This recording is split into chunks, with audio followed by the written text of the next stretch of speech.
बिस्मिल्लाहिर्रहमानिर्रहीम। Dear aspirants, अस्सलाम वालेकुम। बाबर नदीम है। डियर एस्पिरेंट्स, आज हम रिटर्न स्टेटमेंट को ड्राफ्ट करने के जो प्रिंसिपल्स हैं उनको हम देखेंगे। बहुत इम्पॉर्टेंट जो लेक्चर है, ठीक है। अच्छा, इससे पहले कि मैं आपको वो प्रिंसिपल्स बताऊं, मैं हमेशा इस बात के ऊपर फोकस करता हूं कि अगर लॉ के ऊपर आपकी ग्रिप है ना, तो फिर वो क्वेश्चन अटेम्प्ट करना, वो रिटर्न स्टेटमेंट लिखना, वो प्लेंट लिखना आपके लिए कोई इशू नहीं होगा। तो इसी तरह आज रिटर्न स्टेटमेंट के वो प्रिंसिपल जो हैं उनको समराइज करने से पहले मैं आपको जो है इसका रेलिवेंट लॉ बताना चाहूँगा, अगर आप उसको जो है एक नज़र जो है उसको जो है वो आप देख सकें, ठीक है। उसमें जी सबसे पहले ऑर्डर 6 है, वो हमें पता है general rules of pleading. Rule 1 ये कहता है कि जी प्लीडिंग का मतलब है प्लेंट या रिटर्न स्टेटमेंट। रूल 2 कहता है कि आपने सिर्फ वो जो है वो जो है प्रिसाइजली जो है वो फैक्ट्स मेंशन करने हैं आपने, ठीक है। लॉ एविडेंस आपने मेंशन नहीं करना, ठीक है। उसके बाद जो है उसमें रूल 3 है। रूल 4 है जो कहता है कि मटेरियल पार्टिकुलर जो है वो आपने देने हैं। फिर आगे चल के डिपार्चर है कि party can not go beyond its pleading. तो ये रूल 6 वाले जनरल प्रिंसिपल्स ये अपनी जगह पे। आपको जो A to Z फाइल दी है उसमें मेरे लेक्चर हैं ऑर्डर 6, 7, 8 पे। अगर आपके पास टाइम है और अगर आप मुनासिब समझे तो उनको अगर सुन लें तो आप उसमें एक्सपर्ट हो जाएंगे। उसके बाद ऑर्डर 8 है जो कि डील करता है और वो बताता है कि specific rules regarding return statement जो है वो क्या है। अच्छा, बात सुनिए, हम आज बात कर रहे हैं या हमारा जो टॉपिक है वो ये है ड्राफ्टिंग ऑफ रिटर्न स्टेटमेंट। तो हम वो वाले प्रिंसिपल्स नहीं डिस्कस करेंगे जो प्रोसीजरल टाइप हैं, मसलन कि रिटर्न स्टेटमेंट कितने दिनों में आनी चाहिए, रिटर्न स्टेटमेंट के साथ कौन कौन से डॉक्यूमेंट जो हैं वो अनेक्स होने चाहिए, ठीक है। हम वो नहीं डिस्कस करेंगे। हम सिंपल इस पॉइंट ऑफ व्यू से डिस्कस कर रहे हैं कि हम ड्राफ्ट कर रहे हैं एक रिटर्न स्टेटमेंट, तो ड्राफ्ट करते हुए किन किन प्रिंसिपल्स का जो है वो ख्याल रखा जाए। तो उसके लिए ये जो ऑर्डर 8 है इसका रूल 2 से लेके और रूल इसका जो 6 है बस वो रेलिवेंट हैं जो ड्राफ्टिंग के हवाले से, ठीक है। अच्छा, उसके बाद बड़ा अहम आपको बताने लगा हूँ, अपेंडिक्स से एंड पे स्पेसिमन दिए हुए हैं रिटर्न स्टेटमेंट के। अगर आपके पास टाइम हो और आप इसको जो है वो देख सको तो इसमें जो है वो आपको बहुत कुछ जो है वो जो है वो आपको सीखने को मिलेगा। ये देखें, ये देखें, ये अपेंडिक्स सी है रिटर्न स्टेटमेंट जनरल डिफेंसेस। और देखें वो बता रहा है कि आपने किस तरह से डिनाई करना है, किस तरह से एडमिट करना है। फिर वो आपको ऑब्जेक्शंस बता रहा है, लिमिटेशन कैसे रेज करना है, जुरिडिक्शन का कैसे रेज करना है, मिनोरिटी का कैसे रेज करना है, ठीक है। रेस जुडिकाटा का, एस्ट्रोपल का कैसे रेज करना है। तो अगर आप इसको एक दफ़ा देख लें तो फिर आप बहुत ज़बरदस्त तरीके से जो है अपनी रिटर्न स्टेटमेंट जो है उसको क्या कर सकते हैं, वो लिख सकते हैं, ठीक है। अच्छा, इसके साथ ही जो है ना एक high court rules and orders हैं, ठीक है। और उसका चैप्टर जो है वो चैप्टर उसका 1 पार्ट ई है। और वो जो है वो बात करता है किसकी, वो बात करता है इसकी आ, जो रिटर्न स्टेटमेंट की पार्ट ई जो है। तो प्लीज़ इसको भी एक नज़र ज़रूर देखिएगा, जो high court rules and order volume 1 chapter 1 part E और पैरा 6 जो है वो। और उसके अलावा जो मेरे लेक्चर्स हैं वो तो फिर हैं ही, उनको आप देख सकते हैं। अच्छा, अगर हम रिटर्न स्टेटमेंट के पार्ट्स की बात करें तो उसमें एक नेम ऑफ द कोर्ट आएगा जहाँ पे सूट पेंडिंग है। फिर टाइटल ऑफ द पार्टीज आएगा, सिंपल लिखा होगा असलम एटसेट्रा वर्सेस अकरम एटसेट्रा। फिर टाइटल ऑफ द सूट आएगा सूट फॉर इंजंक्शन। अच्छा, आप में से कुछ लोगों ने गलत मुझे बताया कि पार्टीज और उनकी फुल डिस्क्रिप्शन देनी है। No, not not at all, not at all. आपने सिंपल उसका टाइटल देना है, आपने उसकी डिटेल जो है वो आपने नहीं बतानी, ठीक है। अच्छा, एक और चीज़ जो मैं आपको बताना चाहूँ कि जब प्लेन लिखेंगे तो इन the court of senior civil जज सिविल डिवीजन, ठीक है। लेकिन जब आप रिटर्न स्टेटमेंट देंगे तो उस वक्त तो केस किसी कोर्ट को मार्क हो चुका है, वहाँ पेंडिंग है, तो फिर आप लिखेंगे in the court of mister Babar Nadeem civil जज, ठीक है। तो भावलपुर, तो वो आप लिखेंगे, ठीक है। अच्छा, उसके बाद आप new grounds of law and fact showing suit is not maintainable. अच्छा, इसको हम ना बड़ा डिटेल में डिस्कस करेंगे। देखें, रिटर्न स्टेटमेंट में आपने सिंपल उसकी बात का ही जवाब नहीं देना, आपने अपनी प्लेंट भी उसके अंदर लिखनी है। अपनी प्लेंट से मुराद है आपने अपने फैक्ट्स भी वहाँ पे लिखने हैं। ना सिर्फ आपने वो फैक्ट्स लिखने हैं, पॉइंट ऑफ लॉ के ऊपर आपने वो फैक्ट्स लिखने हैं, बल्कि आपने पॉइंट ऑफ लॉ के ऊपर आपने वो फैक्ट्स लिखने हैं, बल्कि फैक्चुअल वो फैक्ट्स, अदर फैक्ट्स भी लिखने हैं जो ये साबित कर रहे हों कि ये दावा जो है वो मेंटेनेबल नहीं है। ये मैं आगे नीचे चल के इसको हम डिटेल में डिस्कस करेंगे। तो बेसिकली जो प्रीलिमिनरी ऑब्जेक्शंस हैं ये वही हैं, और ये ऑर्डर 8 रूल 2 है, अगर आप उसको एक दफ़ा जो है वो पढ़ लें। उसके बाद फिर हम पैरावाइज रिप्लाई देंगे, उसको ऑन मेरिट कहेंगे, ठीक है। तो हम हेडिंग भी बनाएंगे, preliminary objection and on merit, और फिर एक प्लेंट का जो पार्ट होगा वो प्रेयर होगा, सिग्नेचर होगा, वेरिफिकेशन होगा, ठीक है। अब मैं बड़ा इंपॉर्टेंट पॉइंट है कि रीजिंग ऑफ प्रीलिमिनरी ऑब्जेक्शंस, ठीक है। अच्छा, सबसे पहली बात ये है कि मैं आपको एक बात जो है ना वो अभी ही क्लियर कर देना चाहता हूँ, और वो जो बात है वो ये है कि आपने ना सिर्फ प्रिलिमिनरी ऑब्जेक्शंस यानी point of law and facts जिसकी बुनियाद पे वो दावा जो है वो मेंटेनेबल नहीं है वो भी एलिज करने हैं, ठीक है। प्लस इसके अलावा जो है जो उसके ऑन मेरिट आप उसका जवाब दे रहे हैं, अगर उसमें अगर कोई ऐसा फैक्ट है जो कि अगर आप मेंशन नहीं करते और बाद में प्लेंटिफ जो है वो उसको सरप्राइज हो, तो ऐसा फैक्ट भी मेंशन करना जो है वो ज़रूरी है, यानी मटेरियल पार्टिकुलर्स भी देने जो हैं वो ज़रूरी हैं। अच्छा, अब यहाँ पे एक क्वेश्चन अराइज होता है कि सर अगर हम वो नहीं देते, फैक्ट्स नहीं देते, प्रिलिमिनरी ऑब्जेक्शंस भी रेज नहीं करते, और उसका पैरावाइज रिप्लाई करते वक्त मेरिट पे भी उसका वो नहीं करते मटीरियल पर, तो उसका अफेक्ट क्या होगा? तो फिर हमने पढ़ा हुआ है कि party can not go beyond its pleading. तो फिर बाद में बेशक वो एविडेंस के थ्रू वो ऑब्जेक्शन साबित करता रहे, लेकिन चूंकि वो उसकी रिटन स्टेटमेंट का हिस्सा ही नहीं थे, तो कोर्ट उसको उस हद तक उस एविडेंस को पढ़ेगी नहीं। तो ये बड़ा इंपॉर्टेंट है कि आपने रिटन स्टेटमेंट दाखिल करते वक्त जो है उसके जो मटेरियल फैक्ट्स हैं और जो प्रीलिमिनरी ऑब्जेक्शंस हैं वो अपने सारे जो हैं वो आपने जो है ना उसके अंदर जो है वो आपने लेने हैं। अदरवाइज बाद में जो है वो आपका जो मैटर है वो ऑर्डर टू रूल 2 और सेक्शन 11 के तहत जो है वो बार हो जाएगा। क्या मतलब? अच्छा, ऑर्डर टू रूल 2 और ऑर्डर सेक्शन 11 में क्या फ़र्क है?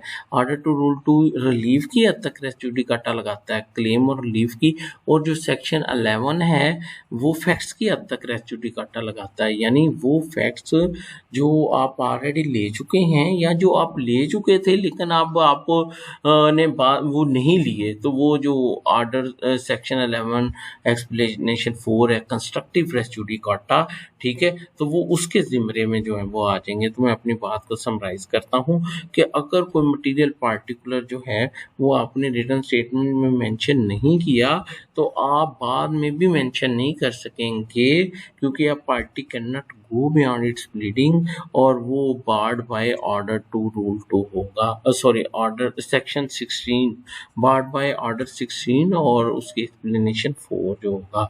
अच्छा, इसकी एक एक्सेप्शन जो है वो ये है कि अगर आप विद इन टाइम कोर्ट को एप्लीकेशन दें कि सर मैं ये फैक्ट्स जो है वो नहीं लिख सका, तो दावा इनिशियल स्टेज पे है, इससे नेचर ऑफ द सूट या रिलीफ भी चेंज नहीं होगा, और इससे कोर्ट को एक जस्ट डिसीजन देने में फ़ायदा होगा और यानी हेल्प मिलेगी। तो उस सूरत में कोर्ट जो है अगर वो अमेंडमेंट की इजाज़त जो है वो दे देती है रिटन स्टेटमेंट में, और उसकी बुनियाद में वो फैक्ट जो है वो शामिल कर लिए जाते हैं रिटन स्टेटमेंट में, लेटर ऑन तो वो पढ़े जा सकते हैं, अदरवाइज वो जो है वो नहीं पढ़े जा सकते। ठीक है, तो ये वो मैंने अहमियत बताई है कि ये देने क्यों ज़रूरी है। अच्छा, अब आपको बताने लगा हूँ कि प्रिलिमिनरी ऑब्जेक्शन रेज़ करने का तरीका क्या है। ये बेसिकली यहाँ पे ये तरीका बताया गया है, ये पैरा 6 के अंदर, कि आपने उसका कैसे, वो कहता है raise all matters points of law और fact showing that suit is not maintainable. While raising preliminary objection on the point of law, the specific provision of law must be mentioned. वैसे तो आपके ज़हन में ये होगा ना कि लॉ मेंशन नहीं करना, लेकिन high court rules and order volume 1 chapter 1 part E para 6 ये कहता है नहीं नहीं नहीं, जब आप प्रिलिमिनरी ऑब्जेक्शन ले रहे हैं तो फिर रेलिवेंट लॉ भी मेंशन करना है। Not only relevant provision of law under which suit is not maintainable is to be mentioned, but all facts making the provision applicable must be mentioned. बल्कि वो फैक्ट्स भी लिखने, आगे मैंने एग्जांपल से इसको क्लियर कर दिया है। For example, while raising a preliminary objection that suit is barred by doctrine of res judicata, relevant law and facts applying that law can be written in the following। अब मैंने example है, देखें, that instant suit is barred by doctrine of res judicata and the plaintiff being barred by section 11 of the is liable to be rejected by exercising power under order 7 rule 11 clause d। अच्छा बच्चों, मेरी एक बात सुनिएगा, section 9 CPC में आपने पढ़ा है कि सूट एक्सप्रेसली और इम्प्लाइडली बार्ड। ठीक है, फिर आगे आपने उसकी एग्जांपल्स देखी हैं, सेक्शन 11 हो गया, सेक्शन 12(1) हो गया, सेक्शन 144 हो गया। लेकिन अगर आपको इंटरव्यू में ये क्वेश्चन पूछ लिया जाए कि कोर्ट वो प्रोविजन, मतलब सेक्शन 11 की जो प्रोविजन है उसको किस प्रोविजन के तहत एक्सरसाइज करती है, तो वो हमने पढ़ा है order 7 rule 11 rejection of plaint का क्लॉज डी है, जो कहता है barred by law, B plaint is barred by law. तो वो बार्ड बाय लॉ जो है उसकी इंटरप्रिटेशन की जाए तो वो बड़ी वाइडर टर्म है, और वो सीपीसी की वो सारी प्रोविजंस जो है वो कवर करती है जहाँ पे एक सूट इंस्टीट्यूट जो है वो नहीं हो सकता। तो इसीलिए मैंने लिखा है कि वो सेक्शन 11 रेड विद या by exercising order 7 rule 11 clause D जो है, बिकॉज अब अच्छा ये तो मैंने लॉ बता दिया ना, आगे मैं वो फैक्ट्स बता रहा हूँ जिसकी बुनियाद पे जो है वो जो डॉक्ट्राइन है वो एप्लीकेबल है। वो क्या है, because plaintiff instituted the same suit with same facts against same parties on इतना which was dismissed on merit by judgement and decree. ये copy of the judgement and decree is next to written statement. क्यों बच्चों बोलो, तो आपको मैंने एक objection raise करने का तरीका बता दिया। तो पेपर में सिंपल ये नहीं लिखना कि दावा जो है वो ज़ैदुल मियाद है, जैसे हम लिखते हैं, नहीं, आपने लिखना है कि दावा ज़ैदुल मियाद है क्योंकि दावा मनसूखी दस्तावेज़ का है। ठीक है, दस्तावेज़ जो है वो इस डेट को बनी और दावा इस डेट को यानी 8 साल के बाद जो है वो दायर किया गया, लिहाजा दावा ज़ैदुल मियाद है। तो मैं आपको एक एग्जांपल दे रहा हूँ कि आपने रीजनिंग साथ मेंशन ज़रूर करनी है कि किस तरह से वो लॉ जो है वो एप्लीकेबल है। ठीक है, तो होप कि आपको इसकी भी बात आ गई। अच्छा, कुछ इंपॉर्टेंट प्रीलिमिनरी ऑब्जेक्शंस लिमिटेशन के हो सकते हैं। अच्छा, अब अगर ज्यूरिसडिक्शन का लेना है तो फिर आपने लिखना है ज्यूरिसडिक्शन का जो आपने ऑब्जेक्शन रेज करना है, आपने इस तरह से लिखना है कि जनाब ये प्रॉपर्टी जो है ये सिचुएट करती है किसी और डिस्ट्रिक्ट में, लोधरा में, तो ये लोधरा में जाके दावा करे, ये यहाँ पे दावा नहीं कर सकता, लिहाजा ये जो है इस अदालत को इस दावे को सुनने का इख्तियार समाअत जो है वो हासिल नहीं है।